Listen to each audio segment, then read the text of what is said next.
Okay, we got another Paladin. Hopefully I can find my Cave Hydras again. Cat Trick is not worth the keep, I don't think, although he is on the coin. Ooh, Cave Hydra. Okay.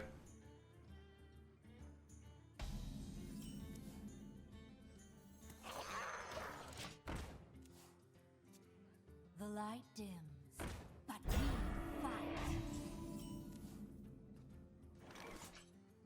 I think it's probably better to go for the candle shot here. Full clear his board, and then we can go Hydra next turn into Dinomancy on 4. The mana still works out.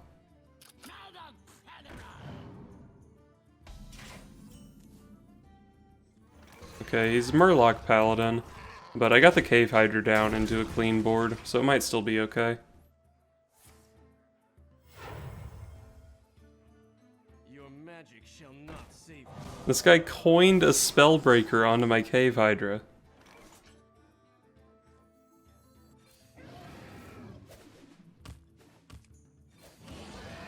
Well, revenge of the Cave Hydra, I guess. Call to arms.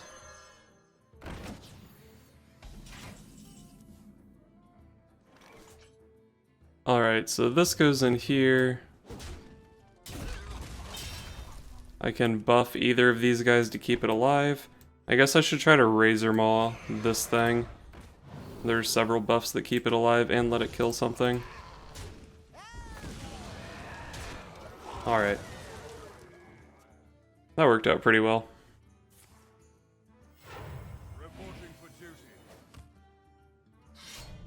Divine Shield. Okay.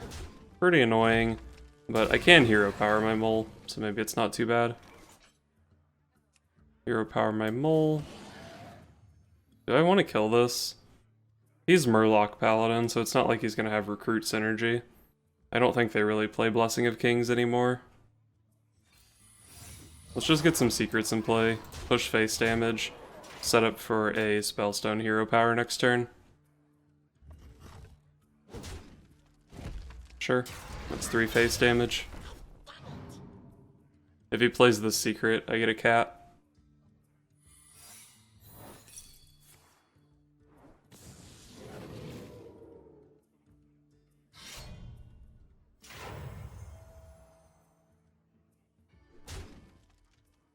What? I guess that means it's a noble sacrifice.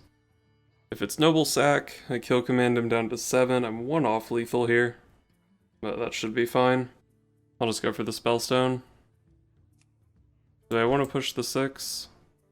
If I get the 6 in here, then he can never kill me through Explosive Trap.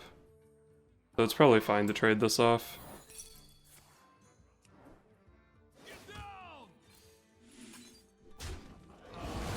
Alright. 6 in there. He's at 6. Explosive Trap plus kill command is lethal. Nice. This guy coined Spellbreaker on my Cave Hydra. OP. You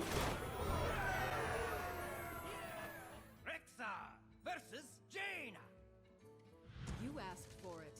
Let the hunt begin. I think this is the guy I just played. Let's see if I can manage to not throw the game this time.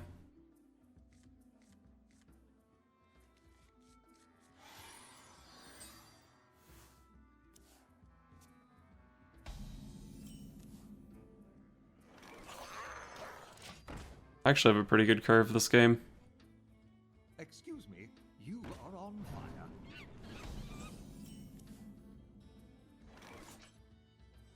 Let's coin out the Eagle Horn Bow to protect my mole. Next turn I still have a 3 mana play with these. Probably not too hard to find a turn 4 and then Spellstone on 5. We have many secrets. Alright, everything seems to be going well. Double secret into Spellstone. He doesn't have a counterspell because he obviously would have played it that turn. An incredible discovery.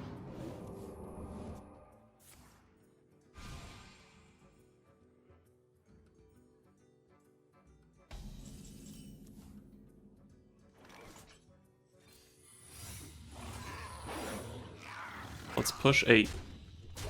Second Spellstone was a really good draw, by the way.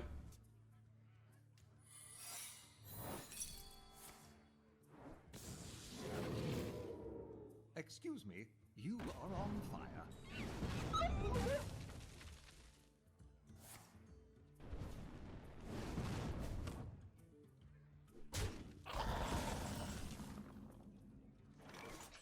I think it's okay if this gets counterspelled, and holy crap, do I just win if it doesn't.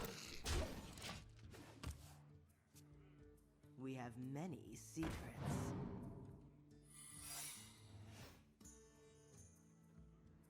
I'm late. I'm late.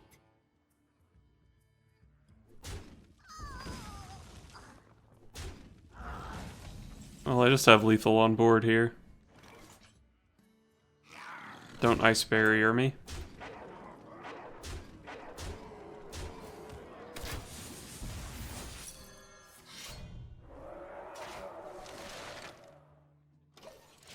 Could have popped him at 2 and then killed this thing instead of popping him at 1. There's no real reason to pop him at 1, but I don't think it matters too much. I guess if he has like another ice block, I could be in trouble. Someday I'll be just like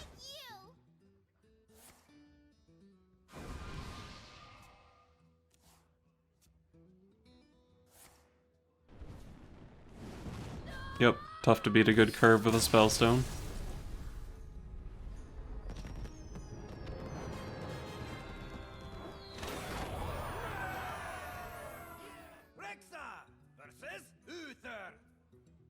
I will fight with honor. Let the hunt begin. Mole into secret into something into coin Spellstone? I guess that something can be an Eaglehorn bow. Pretty good against Murloc Paladin, less good against Dude Paladin, but probably still good enough.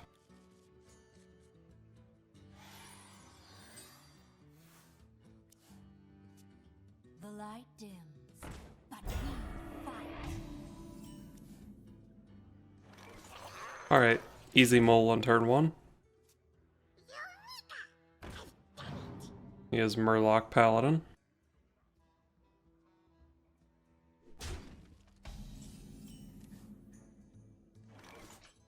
Picked up a second Spellstone in time for my my secret to come into play. Unfortunately, this guy lines up really nicely into my 1-2. But the Wandering Monster is really good to prevent this thing from going face.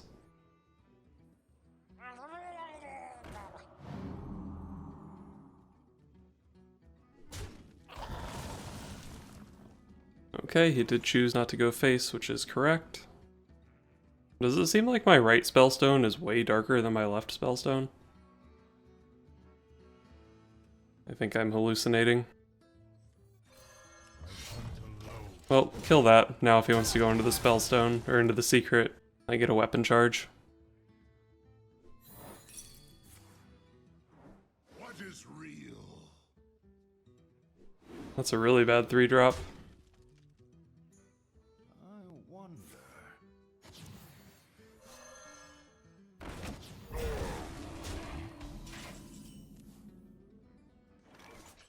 So I can go for the Explosive Trap here. It gives me more out of my Spellstones in the coming turns. It gives him more time to find things to buff his Murlocs out of the Explosive Trap range. I think that's fine though. The Explosive Trap slows him down a lot here. And like I said, I get extra wolves. It's not just 1 extra wolf either, I get 2 extra over 2 turns.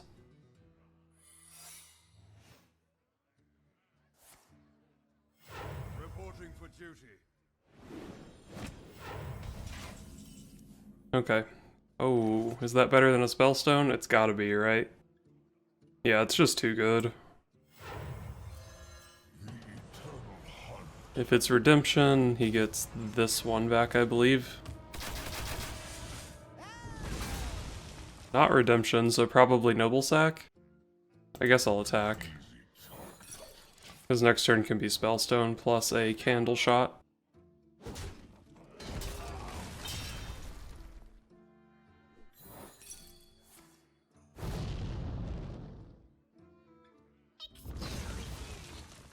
Put this apple on your head.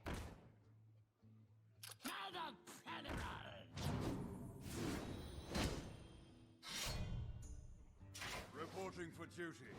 That's a pretty good turn. Put a lot of stuff on the board. But my response is also quite good. I put just as many things on the board, except mine are all bigger and his 2/1's gonna die.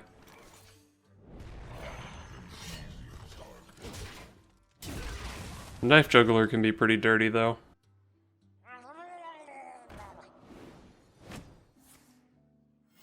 Reporting for duty.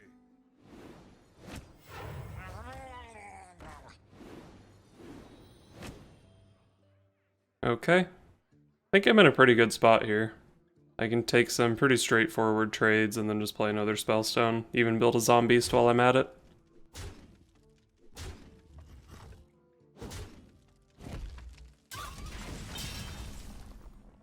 Can play a Razor Maw instead of the hero power. I think I want to do it mostly just because it gets a 3/2 on the board. But health, Divine Shield, those things are good too.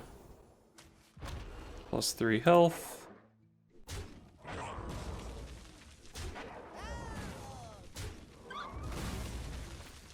Make some more 3/3s. And he better be randomly playing a quality Consecration.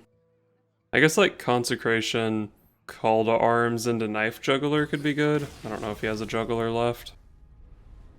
Dude, this deck farms Paladin.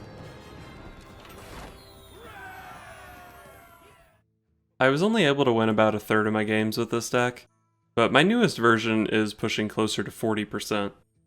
40% is obviously still bad, but it's less bad, and let's be honest, less bad is what we're going for on this channel. So what changes did I make to get up to that glorious 40%? First, I cut 2 Rat Packs. Turns out it's just kind of a weak card in the meta. The thought is that when you play like 2 Houndmaster and 2 Dinomancy, you can buff it up and get a bunch of rats. But it turns out when you do that, they just play Defile or Duskbreaker and you feel bad. And against Priest in particular, you feel really bad when they play Potion of Madness. So Rat Pack is just kind of bad in the meta, even though the deck supports it pretty nicely. Next up, I cut the 2 Hungry Crabs. I played like 20 games without Hungry Crab and queued into like 10 Paladins. And then I put Hungry Crabs in the deck, and over 16 games I played against 1 Paladin. That's just how it goes. So I opted to cut the Hungry Crabs. And then I cut the 2 copies of Toxic Arrow. The idea is that you play it on the Cave Hydra and then it can poison 3 things. But that never really came up, and even when the Toxic Arrow does come up, it turns out it's just generally a pretty inefficient way to kill something. I thought it also might be good with Dire Mole, but again, it's just really inefficient. One of the cards I ended up adding is Hunter's Mark, and when you think about it, in the case of Cave Hydra, it turns out Hunter's Mark is very often even better than Toxic Arrow. So like say they have 1 Shitter and 1 Mountain Giant, you Toxic Arrow your Cave Hydra, it goes down to a 2/2, you trade it into their Shitter, it kills their Shitter and their Mountain Giant. Or you can just Hunter's Mark the Giant, send the Cave Hydra into their Shitter, and then you still have a 2/2 Cave Hydra. Both of their guys still died, and you only spent 1 mana on your spell instead of 2. And if you're comboing the Toxic Arrow with like the Dire Mole or something, it's still just shittier than Hunter's Mark, right? So Hunter's Mark is just good. Also to go with the Hunter's Mark, I added 2 Candle Shots. Obviously it directly just kills anything with the Hunter's Mark, but it's just a generally pretty good card in the early game. Even against the decks where you don't really expect this card to be that good, it turns out that just having the ping available for free is nice very often. And it can even combo with the Cave Hydra kind of nicely if they have like a 2 health thing and a 3 health thing, it just helps you clean up. And then I also added 2 Direwolf Alphas. A lot of times it's fine to play Cat Trick or Wandering Monster on turn 2, but in a lot of matchups those secrets aren't going to trigger for a really long time. So it's nice to have a more generally good 2-drop that's not so much matchup dependent, you can just play it on turn 2, and it's a really good follow-up to either Dire Mole or Alley Cat. And then I did end up adding another Alley Cat. I cut an Explosive Trap to find the room for it, just because I wanted another 1-drop after cutting the Hungry Crabs. So as far as the cards the deck is built around, I wanted to play the Cave Hydra because I thought it would be pretty good against Paladin, and it turns out it actually is pretty good against Paladin, but it's shitty against everything else. But even though it's pretty shitty against Mage, Warlock, and Priest, Cave Hydra can almost like hard carry games against Paladin. As long as you hit a 1-drop into a 2-drop, you should be about even on the board, and at 4 health it's not convenient for them to kill on turn 3, it's outside the range of their Rallying Blade. And in Dude Paladin, pretty much everything dies to 2 damage. In Murloc Paladin, it's not quite as good. But one of the big things about Cave Hydra is it's a 3-drop that very often just beats Call to Arms. Because generally everything they're pulling just dies to 2 damage. They're pulling exactly 3 things, which is as many things as the Cave Hydra can kill. So it's a pretty scary card, and if left unchecked, it can just hard carry the matchup. Dinomancy is the other card that we're building around. Unfortunately, now more than ever, it's really hard to ever have things stick on the board, because Defile is a card, Duskbreaker is a card, and even the most popular aggro deck Paladin very often just beats you off the board because they play good minions. And if you don't have a minion that can stick, Dinomancy is obviously trash. But even in the cases where you do have a minion stick, it's often not even that much better than Steady Shot, because as a hunter you want to hit the opponent in the face, and if you're buffing your guy and then hitting them in the face, you're just getting 2 face damage, which is basically just Steady Shot. Of course the 2 health is relevant sometimes, but a surprising amount of the time, I would rather just have Steady Shot than giving a guy +2/+2. But sometimes the games do go long and then Dinomancy hard carries those games, but those games do not happen very often. More often, I would say that the game is decided one way or another before you can even play Dinomancy. Another thing to consider about Dinomancy is just how good Deathstalker Rexar can be. I don't think you can really justify cutting Deathstalker Rexar, and it feels really bad to have 2 conflicting cards that upgrade your hero power. So it turns out the 2 cards we're building around, Dinomancy and Cave Hydra, really just aren't that good in the metagame. And then the other powerful things that our deck can do, like Emerald Spellstone and Crackling Razormaw, aren't exclusive to this deck, and in fact can be played in pretty much any hunter deck. So I'm not really sure if there's any merit to playing a list like this, but it does feel good beating up Paladins with the Cave Hydra.